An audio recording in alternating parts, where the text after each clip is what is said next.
အားလုံးမင်္ဂလာပါ live လွှင့်မှုအစီအစဉ်ရှိတာဒါပေမဲ့ဒီ personal account ကို page ကို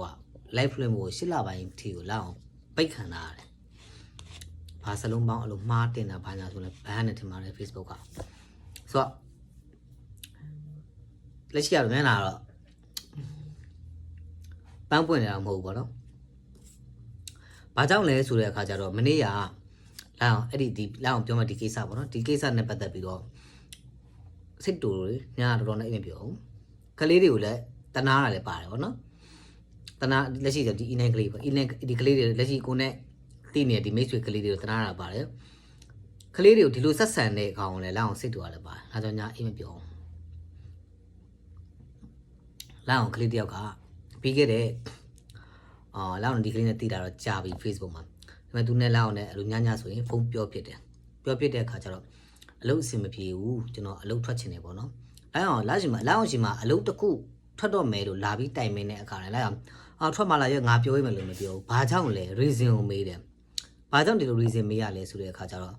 ့သူအလုပ်ထွက်ချင်တဲ့ကိစ္စကိုကျွန်တော်ကစက်ရုံသူတို့ကုမ္ပဏီကိုလာအောင်ဖုန်းဆက်ပြောတဲ့အခါကျရင်သူတို့ကမေးတယ်ဘာကြောင့်ထွက်ချင်တာလဲလို့မေးလာတယ်အဲ့ဒီခါကျရင်အဲ့ဒီ reason ကိုပြောပြနိုင်မှသာလင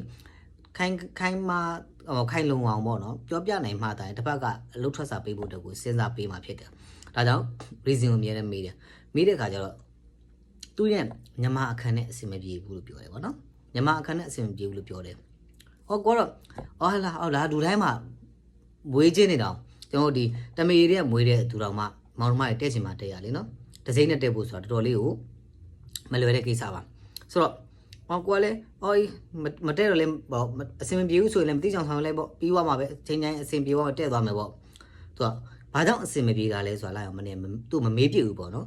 မနေ့ကကြာမှသူထပ်ပြီးတော့လိုက်အောင်ဆက်ရုံဖုန်းဆက်ပြီးခုကြီးတောင်းခိုင်းတယ်လိုက်အောင်ဖုန်းဆက်တဲ့အခါမှာဘာကြောင့်လဲပြီးတဲ့အခါမှာသူအဆင်မပြေလို့ပါဆိုတော့မလုပ်ချင်တော့ဘူးပေါ့နော်သူကစဉ်းစားမယ်စဉ်းစားပြီးမယ်ဒါပေမဲ့ငါတို့ဘက်ကတော့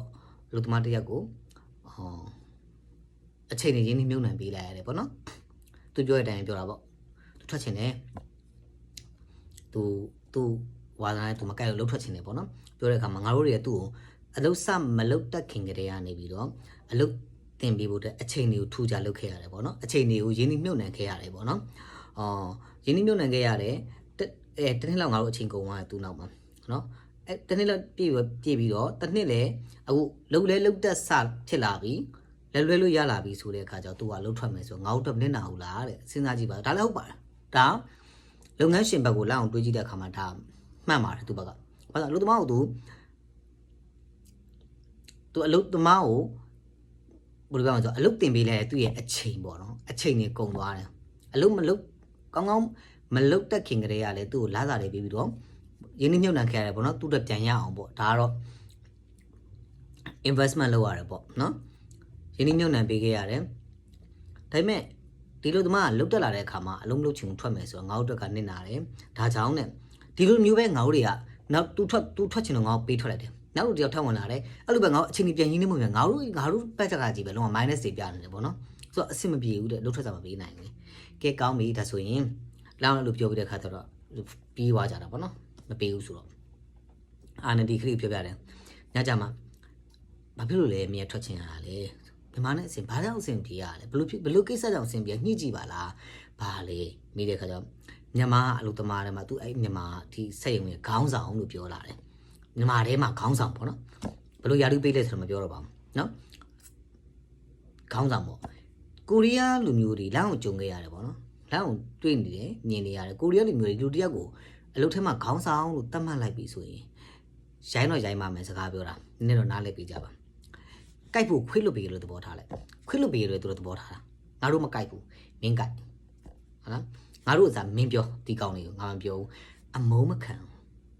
ခံမယ်နဲ့ဒီလိုသမားကိုယာတူးပေးလိုက်မယ်လာစားတိုးပေးခြင်းနဲ့တိုးပေးမှာမဟုတ်လို့ဒါတော့မပြောတတ်ဘူးပေါ့သူနဲ့တိမှာကိုရမသိဘူးဆိုတော့ဖြစ်နိုင်ပါတယ်ယာတူးတိုးပေးပြီဆိုတော့ကိုရီးယားမှာယာတူးတက်လာပြီဆိုတော့ယာတူးတိုးပေးလိုက်ပြီဆိုတော့နောက်ကလာစားပါတိုးပေးလာတယ်ဒါကိုရီးယားနိုင်ငံမှာ90ခန်းတော့အလို့ပါပဲဆိုတော့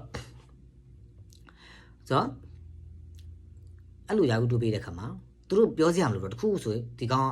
ယာတူးရက်လဲရတယ်ပတ်စံနဲ့ပူရတဲ့ခါကျတော့အောက်မြန်မာတွေကိုပြောချင်တယ်လို့ပြောဆိုချင်တယ်လို့ဆိုဒါလက်ခံစရာအကြောင်းမရှိပါဘူးကဲ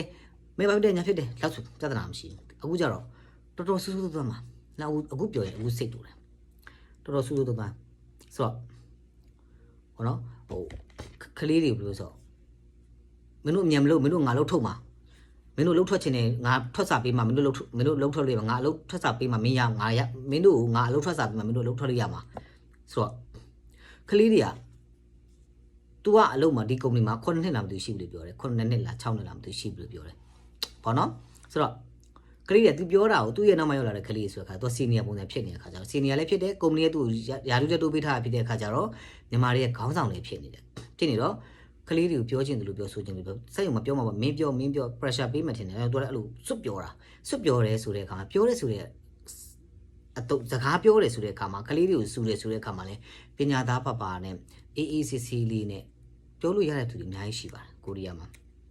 နော်ဟောချော့ပြီးတော့ခိုင်းတာပေါ့တို့မြန်မာလူမျိုးတွေကချော့ခိုင်းရင်မြောက်ပင်ဂွေးတောင်ကလေးပြောရှိရမလားဆိုတော့ချော့ခိုင်းရင်ရပါတယ်နော်ဒါပေမဲ့သူကဘလို့ဆက်ဆံတယ်လဲဆိုတဲ့အခါကျတော့လေ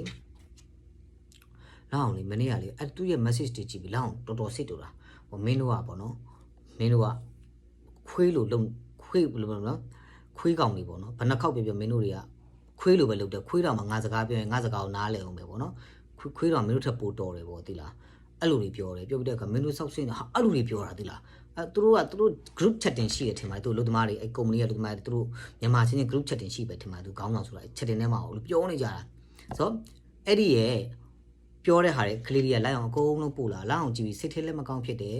ဟောမျက်ရည်လည်းကြားရတယ်စိတ်တူအဲ့ဒီပြောတဲ့ကောင်လေသိလားတော်တော်စိတ်တူတာဆိုတော့ကလေးတွေပေါ့နော်မင်းတို့တွေကငါနဲ့လုံမယ်ဆိုရင်ပေါ့နော်မင်းစိန်ခံပြီးမလုံနဲ့စိန်ခံပြီးလုံမင်းတို့လှုပ်ထွက်စာမရဘဲနဲ့အလုပ်ထုတ်စာရမယ်အလုပ်ထုတ်စာလို့ तू ကပြောရအောင်ဘယ်ကုမ္ပဏီမှာအလုပ်သမားတစ်ယောက်ကအလုပ်ထုတ်ပိုင်ခွင့်ရှိလို့လဲအလုပ်ထုတ်ပိုင်ခွင့်ရှိလို့လဲပြီးတဲ့အခါကျတော့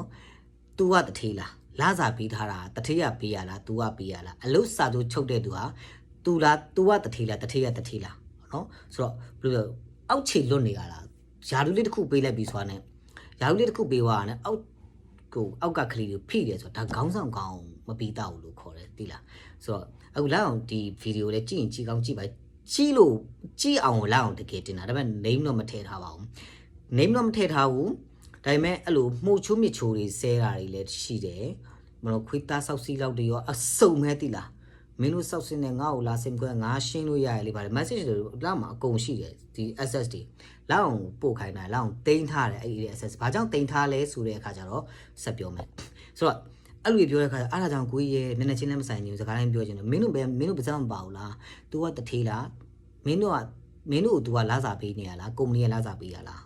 းဟုတ်လားဆိုတော့ကဲ तू ကဘလို့ပဲရောက်စီနီယာပဲဖြစ်တည်ဆိုလည်းကောင်းတင်းလျှောက်ပတ်တဲ့စကားကိုပြောရမှာတင်းလျှောက်ပတ်တဲ့စကားကိုပြောရမယ်စူးချင်းနဲ့ဆိုရင်လည်းမျိုးတေချာလို့တော့ညီလေးကျွန်တော်တို့လည်းအဲ့လိုပေါ့နော်ကလေးကိုထက်ငယ်တဲ့ကလေးရောက်လာတဲ့အခါကျရင်လေဒီလိုရင်ကျေးချိုတာဆိုတာနဲ့ပဲစကားပြောတယ်ကိုကရင်သေးချိုတာဆိုတာနဲ့ပြောလို့မှလက်မခံမနဲ့ဟိုဘက်ကဘလူးဆိုင်တီးတယ်လောက်အောင်လည်းဘလူးကပြစ်တာပဲအဲ့လိုရှိတာဒါပေမဲ့ကိုကစပြီးတော့စကားကိုရင်ကြီးလေးပြောတဲ့အခါကျရင်တစ်ဖက်သူကနားထောင်တဲ့အခါမှာရင်ကြီးမယ်ကိုကရင်ကြီးတယ်တဲ့နဲ့နောက်ကိုတစ်ဖက်ကအဲ့လိုရိုင်းဆိုင်တဲ့စကားလုံးထွက်လာတယ်ဆိုတော့ဒါကတော့ကိုပြစ်တော့မဟုတ်တော့ဘူးပေါ့နော်ဆိုတော့ဒီလိုပါပဲကိုရီးယားမှာလည်းစကားပုံရှိပါတယ်ဂါနွန်မာရီကိုဝါယာအိုနိုမာလ်ဒိုဂုပ်တာတဲ့သွားတဲ့စကားပြော့ပြောင်းလေးသွားမှပြန်လာတဲ့စကားကလည်းပြော့ပြောင်းလေးလာမယ်ပြောရင်တဘောတစ်ဖက်သူရင်ဘယ်လိုရင်ကြီးမှနောက်တစ်ဖက်လူကလည်းချိုသားတဲ့စကားလုံးထွက်လာမယ်ဆိုတဲ့တဘောပဲဒီလိုပဲသူရိုင်းဆိုင်ဆဲတဲ့အခါမှာမင်းတို့ပြန်မဆဲနိုင်ဘူးလားतू ကမအေးနဲ့ဆဲမင်းမအေးနဲ့ပြန်ဆဲ तू ကနှမနဲ့ဆဲမင်းနှမနဲ့ပြန်ဆဲဟုတ်လားပြန်ဆဲလို့မှ तू ကမင်းကိုလှုပ်ဖို့လိုက်ရဲတိုင်လိုက်လို့ပြောရတယ်လားအဲ့လိုပဲပြောရတယ်လားမင်းရဲတိုင်လိုက်လက်ပါလာလို့မရဘူးဆဲတာမင်းလည်းဆဲတယ်ငါလည်းဆဲကြေသွားပြီဟုတ်လားရုံရောက်လို့အဆဲချင်းနဲ့ပဲတယောက်ကမကြေနဲ့ तू ကရဲတိုင်နေတော့မင်းလည်းဆဲတယ်ငါလည်းဆဲ तू ကလက်မနှစ်ခုနှစ်ယောက်လုံးထိုးနှစ်ယောက်လုံးပြစ်တယ်တန်းငွေချမယ်ဒါပဲဟုတ်လားဒါမှမဟုတ်ဆဲပြီးဆဲနေရင်ကာလာမှာတစ်ဖက်ကမကြေနဲ့လို့ကိုထိလျောက်ကျူးလွန်လာသည်ဆိုတော့ကောင်းရွှဲသည်တော့ကောင်းထိုးဖို့လို့ဒီဟာပေါ့နော်ဒီညောစားကိုအဲ့လိုဒီဘယ်လိုပြောဒီကုတ်ဆွဲပေါ့နော်စပင်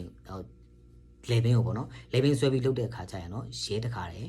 112ကိုဖုန်းဆက်ပြီးတိုင်ပြီးတော့ငါ့ကိုဖုန်းခေါ်လိုက်လို့ပြောလိုက်တယ်ငါ့ကိုဖုန်းခေါ်လိုက်ဖုန်းခေါ်ပြီးတော့ကဲရုံးမှာရှင်းတဲ့အခါကျရင်ကျွန်တော်ကိုယ်တိုင်သွားပြီးတော့လေစကပြန်လုံးမှာဖြစ်တယ်ပြီးတော့ ဒီလို access တွေအကုန်လုံးကိုလည်းရဲကိုထုတ်ပြမှာဖြစ်တယ်လူတယောက်ရဲ့အသက်အန္တရာယ်ကိုပါနော်အဲ့လိုဘယ်လိုဆိုနောက်ဆုံးသတိပေးမယ်တို့ဒီနိုင်ငံမှာဘယ်လိုငါ့ကိုလုံရင်လည်းဗာလဲဟွာဖြစ်ရင်လည်းမင်းတို့တက်ရှင်းလို့ရတယ်တဲ့အဲ့လိုကြီးပြောရသေးလားနောက်ဆုံးနေသတိပေးတာဘာညာလဲငါဒေါသထွက်လိုက်မင်းတို့စက္ကန့်ပိုင်းနဲ့တက်ရှင်းမယ်ဒါလူတယောက်အသက်အိုးရင်ကိုချင်းချောက်တာပါဒီ access နဲ့တိုင်းလိုက်ရင်တော့ပွဲပြီးနေရင်ဖြစ်เสียတော့မလို့ဆိုတော့အဲ့လိုပို့တာအဲ့ဒါအခုပြောလာအောင်ပြောရတဲ့စိတ်တူပဲသိလားတကယ်ပြောနေတဲ့စိတ်တူလားဆိုတော့အဲ့လာအောင်သွားတော့အပ်ထားတယ်ဆိုတဲ့အကြောင်းရင်းကမအပ်ရင်ဒီလက်ရှိလွှင့်နေတဲ့ဒီရိုက်နေတဲ့ဗီဒီယိုကို तू မြင်မှာမဟုတ်ဘူးလေအဲ့တော့လက်ခံပြီဆိုရင်ဒီဗီဒီယိုကိုမြင်လိုက်မယ်မြင်လို့လာရှင်းနေဆိုရင်လိုက်အောင်အကုန်ရှင်းပါဆိုတော့ကိုကတစ်ဖက်သူကိုနာမည်မထည့်ထားဘူးလားဘာပဲလုပ်လို့ဘောင်စီးနဲ့ဘောင်နဲ့လုပ်တယ်ပေါ့နော်စီးလွတ်ကန်လို့မလုပ်ဘူးကိုကတစ်ဖက်သူရဲ့နာမည်ကိုထည့်ပြီးတော့ပြောခြင်းလည်းမရှိဘူးဒါအောင်မှတစ်ဖက်လူကအိုးမလုံးအိုးမမီလာပြောတယ်ဆိုရင်တော့ထည့်ပြောရမှာပဲပြီးတော့ဒီလောက်ထားတဲ့ဒီ access ဒီပေါ့နော်ဒါတွေအကုန်လုံးတကယ်လို့ကလေးနဲ့ရန်ဖြစ်လို့ကလေးတွေကိုသူကစီနီယာဆိုတော့ပြန်ပြောတယ်ဆိုရင်အနေနဲ့မြောက်ဒေါသထွက်ပါလိမ့်မယ်အဲ့ဒီခါကျရင်ရဲတိုင်ခိုင်းတာတယ်သူလုံရင်တော့ရဲတိုင်ခိုင်းတယ်ရဲတိုင်တဲ့အခါကျရင်ရဲလိုက်ငါ့ကိုဖုန်းကော်လို့ပြောထားတယ်အဲ့ဒီကောင်အဲ့လိုလုပ်ပြင်မယ်ဆိုတော့ငါထွက်စာပေးမှရမှာနော်မင်းတို့လူပုံစံဆိုမင်းတို့ထွက်စာတော့မရအောင်အလုပ်ကထုတ်တဲ့စာပဲရအောင်ဘာကောင်းဘာကြောင့် तू ကဘာကောင်းမို့အလုပ်ကထုတ်စာပေးရမှာလဲကုမ္ပဏီကအလုပ်သမားကိုလက်လွတ်စပယ်လှုပ်ထုတ်လို့ရတယ်လေယူနေလားယူစားရလားပြောတာဆိုတော့ညကလေစိတ်တူပြီးအဲ့ကလေးတွေ तू အဲ့ तू ကုမ္ပဏီမှာလုပ်တဲ့ကလေးတွေနဲ့လောင်း group ချက်ပြီးတော့တင်ပေးထားတယ် तू နှမနဲ့ဆင်မင်းနှမနဲ့ပြန်ဆင်အဲ့တော့ तू မအေးနဲ့ဆင်မေးနဲ့ तू ဖေးနဲ့ဆင်ဖေးနဲ့ဆင်ဟုတ်လားဆိုတော့ तू လက်ပိုင်ဆိုရဲတိုင်ဒါကြောင့်ကျွန်တော်တို့မြန်မာကြည့်ပေါ့နော်လက်ရှိလူတက်မှုဖြစ်ကြတယ်လူတုံးဖြစ်ကြတယ်ဒါတွေနဲ့ထိုးကြတယ်ဆိုတော့ဒီလိုလူမျိုးတွေရှိကိုထိုးတာအဲ့စိတ်ဥမှာလက်ရှိတဲ့ကလေးတွေကလေတော်တော်လေးကိုခန္ဒီပါရမီပြည့်စုံတဲ့သူတွေလို့ထင်တယ်လောက်သိနေမခံကိုအဲ့လိုပေါ့နော်စကားနဲ့အဲ့လိုတင်စီပြီးလာပြောတယ်စကားနဲ့တင်စီပြီးလာပြောတယ်လောက်တိတိမခံဘူးဘာကောင်ဖြစ်နေဘူးမဆိုင်ပြန်ပြောပြတာတော့ကျဘာကောင်ဖြစ်နေပြီလေကိုမှန်နေကိုတိတိလာနေလက်မခံလက်နဲ့လာပြီးတော့ရမောင်လာတဲ့နဲ့ဆိုတော့ရဲတိုင်တာရှင်းရှင်းမှမြန်မာမကောက်ဘာကောင်ဖြစ်နေပြီလေဆိုတော့ဟိုဒီဗီဒီယိုရိုက်လိုက်တယ်ပေါ့ဒီဗီဒီယိုတင်မယ်အဲ့ဒီကောင်မြင်အောင်တင်တာအမှန်တော့ရိုက်ဖို့စီစဉ်မရှိဘူးမနေ့ကအဲ့လိုပြဿနာဖြစ်တဲ့အခါကျတော့ဒီကောင်ကလည်းတော့အပ်တယ်လက်ခံလိုက်တယ်အခုဗီဒီယိုတင်မယ်အဲ့ဗီဒီယိုဒီကိုလာပြောရလောက်တော့တွေ့မယ်နောက်မြန်မာလူမျိုးဘလို့ပုံစံမျိုးနဲ့မှသူ့ဘာသူဘာယာလို့ပဲပေးဘာပဲလို့သူလည်းလို့သမားပဲရှင်းရှင်းပြောရင်ကျွန်းချင်းလူပါဝါရလို့ခေါ်တယ်ဒီပါနိုင်ငံမှာကျွန်းလာခံကြတယ်အများစုရိုင်းတဲ့စကလို့သုံးတယ်လောက်အောင်လည်းခုသုံးတဲ့အသုံးလုံးနဲ့ရိုင်းနေပါလိမ့်မယ်ညောဝင်ချိုချင်းမှချိုပါလိမ့်မယ်ဒီစကားတော့ခွင့်လို့ပြပါစိတ်တူလို့ကျွန်းချင်းဘာဆောင်ခုတ်ချင်တယ်သူ့ကတတိယသူ့ယာတူပေးပြီးတော့ကြိုက်ဖို့တော့ခွေးလွတ်ပေးထားတာသိလားငါမပြောဘူးဒီကောင်အလုံးနှိမ့်တယ်ဆိုမင်းပဲပြောမင်းပဲကြိုက်ခွေးလွတ်ပေးထားတဲ့သဘောကောက်ရုံးပုံဆောင်တဲ့ခွေးတွေပို့ဆိုးတယ်အတန်ထွက်တယ်ဆိုရင်ဘယ်လိုလဲသူကကလေးတွေလို့ပေါ့နော်မင်းစောက်ဆင့်နေပါနော်အဲ့လိုစောက်ဆင့်ဟာပြောတာအစောက်တင်နေထိုင်ပြောတာဆဲလဲဆဲငါနဲ့လည်းတိုင်းပြီးဆဲသိလားအဲ့ဒါဘာမှပြန်ပြောငိမ့်နေခံတဲ့ကောင်တွေလောက်အောင်မင်းအဲ့ကောင်တွေလောက်ဆဲလဲတဲ့စိတ်တူလို့မင်းတို့အဲ့လောက်ဒီငိမ့်ခံနေရလားဘာတခုမှပြန်ပြောကြဘူးလားခါကြတယ်မူးနေတယ်အဲ့လိုဂရုတွေမှာဖုန်းတွေခုတ်ပြီးဆဲတာရဲတန်ရမှာအဲ့လိုကောင်မျိုးမူးချီးကျွေးကြည့်ပလားစားလာလို့ဘယ်လိုပြောမလဲဆိုတော့ကြည့်လိုက်တဲ့ခါကျတော့လေကြည့်လိုက်တဲ့ခါကျတော့အလောင်းသူတို့အကောင့် link ချတော့လေအလောင်းကြည့်တဲ့ခါမှာ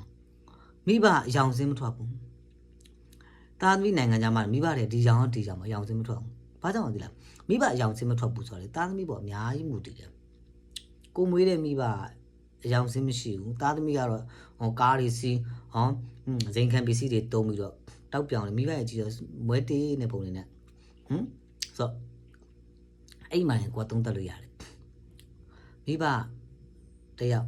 တောက်ပြောင်ပြောင်ရှိတဲ့မိဘနဲ့တောက်ပြောင်ပြောင်မရှိတဲ့မိဘနဲ့ရှင်းတဲ့အခါမှာတာသမီပေါ်အများကြီးပုံမူတည်တယ်ပေါ့နော်ဆိုတော့ဒီလောက်ပါပဲအများကြီးပြောရင်စကားတွေအများကြီးပြောရင်မှားတွေအများကြီးပါမယ်စိတ်တူလို့ဒါဒီနေ့ဗီဒီယိုရိုက်တာ live ကိုလွှင့်ကျင်တာခွာသေးလားlive လွှင့်ကျင်တာနှစ်ခုလုံး page ကို personal account ကိုနှစ်ခုလုံးအပိတ်ခံတာဒီ live ကိုလွှင့်လို့မရအောင်ရှစ်လပိုင်းကုန်ပြီးပိတ်ထားတာဆိုတော့ဗီဒီယိုရိုက်ရတာဆိုတော့အဲ့လိုကောင်မျိုးရှိတယ်ကိုရီးယားမှာဒီလားအဲ့လိုကောင်မျိုးတွေလို့ဂျိုးချိုးထားမှာတဲ့နောက် ဘာသာမှမထွက်ရသူ့ဘာသူဘာယာတို့ပဲပေးပေးကိုလိုကိုလည်းဒီလုံးလုံးမပဆိုင်ရမှာကိုလည်းဒီလုံးလုံးမပဆိုင်ရကိုကိုလည်းလာစာတထေးရပဲရှင်းပေးတာသူ့ကိုလာစာတထေးရပဲရှင်းပေးတာကိုမှတထေးတယောက်ပဲရှိတယ်တထေးတော်မှာကိုအလုတ်ထုတ်ပိုင်ခွင့်မရှိဘူးဘာမှမဲ့စီမဲ့ကံမဲ့လုတ်ထုတ်လို့မရဘူး तू ကဘာဘောင်ကြော်ပြီးတော့ငါထုတ်မှရမှာငါထွက်စာပေးမှဒီကဘာကောင်းမို့လဲဟောဘာကောင်းမို့လဲအခုဒီဗီဒီယိုကြည့်အောင်တွေ့လိမ့်မယ်အခုသူဘာကောင်းထင်လဲမသိဘူးကလေးတို့တင်ပေးထားတယ်မင်းကိုငါနဲ့ဆယ်မင်းငါနဲ့ပြန်ဆယ်လို့ပြောတယ်မင်းကိုမေးနဲ့ဆယ်မင်းမေးနဲ့ပြန်ဆယ်လို့ပြောတယ်ဟောဆယ်လို့မှသူ့ကိုပြန်ပြောလို့လက်ပါလာရဲတန်လို့ပြောရဲတန်ငါလိုက်မယ်ငါလိုက်ပြီးရှင်းပေးမယ်နော်ဒီလက်ရှိ access တွေပါအကုန်လုံးရဲကိုချပြပြီးတော့အဲ့ဒီကောင် visa ပိတ်အောင်လုပ်ပြမယ်ဆက်ပြီးဆဲကြည့်ကလေးတွေကိုဘာနဲ့ပါတတာစကားလေးပြောများတယ်စကားလေးလည်းအများကြီးပြောမိတယ်ရိုင်းနိုင်လည်းပါတယ်ခွင့်လို့ပါဒီနေ့တည်းပါပဲစိတ်တူလို့ပါဂျိုးကြွနေအကောင်တတာ